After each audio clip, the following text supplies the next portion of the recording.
Hey you guys, it's Trisha. Welcome back to my channel.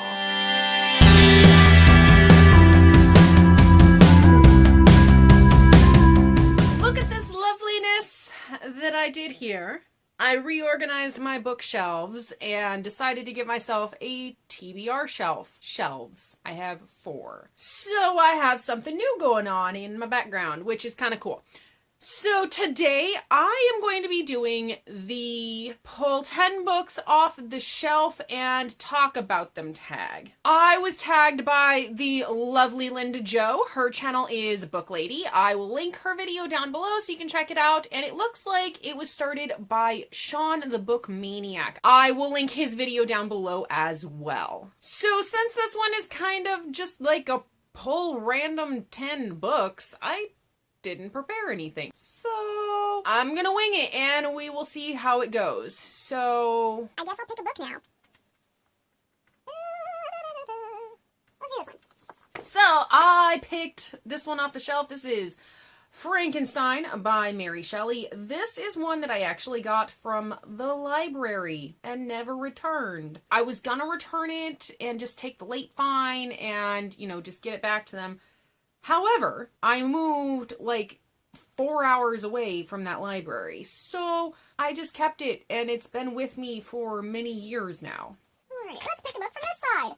Let's do that one. So this book is Hell Came With Her by Channing Cornwall. So I work in a bookstore, and somebody that I used to work with, Channing, wrote this, and I had never read a Western. So this is a revenge Western, and it is so gory, and basically this takes place just after the Civil War in the Pacific Northwest. And right after the Civil War, a group has formed called the Faceless Ghosts. They are mad that the South lost the war, and they are going around and attacking villages.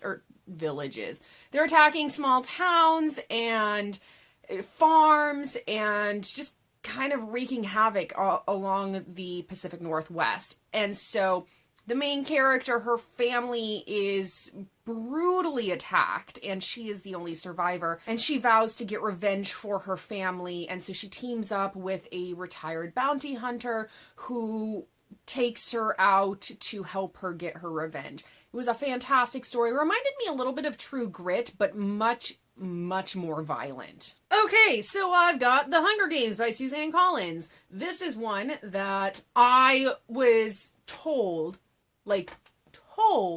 to read by my best friend. She's not a big reader, and she was like, no, you will love this. So I ended up getting a digital copy of this one and reading it and absolutely loving it. And so I got the first one in physical. I didn't end up doing physical copies for the rest of the series, but this one I wanted physical copy because it holds a near and dear place in my heart because it was a recommendation by my best friend. Okay, that's 3. What do I got? So the 4th book I picked up off my shelf is Shakespeare A to Z. This one's by Charles Boyce. This is like an essential for anybody who reads Shakespeare. It basically is a dictionary. You can go through and find the play and get a overall synopsis. You can get a scene-by-scene breakdown synopsis, and then you can go through and look up specific words. If you don't know what they mean, you can look up specific characters. It is like my baby. This is, however, out of print for anybody who is interested in this.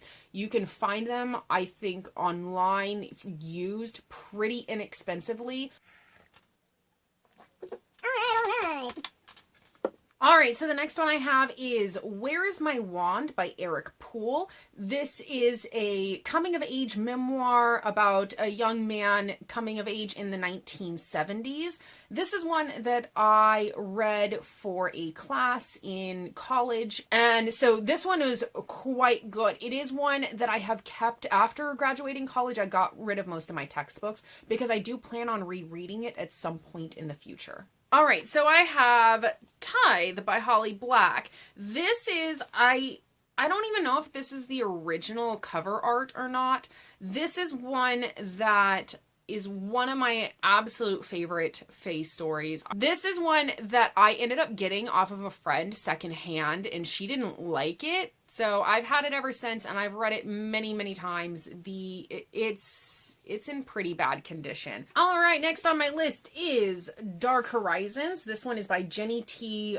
Colgan. This is a Doctor Who novelization. I don't really read a lot of novelizations for TV shows or movies that I watch, but I am a huge Doctor Who fan, and I was kind of interested. This features the Doctor played by Matt Smith, and I love Matt Smith. I am a huge Doctor Who fan. If you have not been to the About section on my channel name is actually pulled from a quote from Doctor Who. You can go to my channel page, check the About section. I have the quote in there so you can understand where Tell Her a Story comes from. All right, next one on my list is going to be a book that I got for Christmas. It is gigantic, and I'm barely going to be able to hold this up. It is The Art of Harry Potter.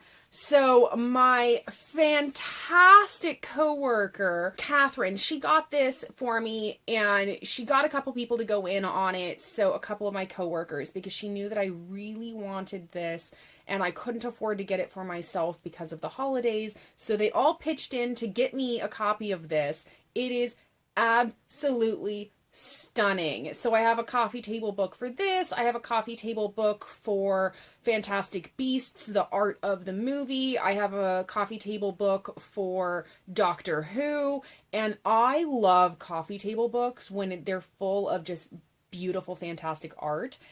And this is that. It's so good. All I need now is a coffee table to put them on. 6, 7, 8. I think that was number 8.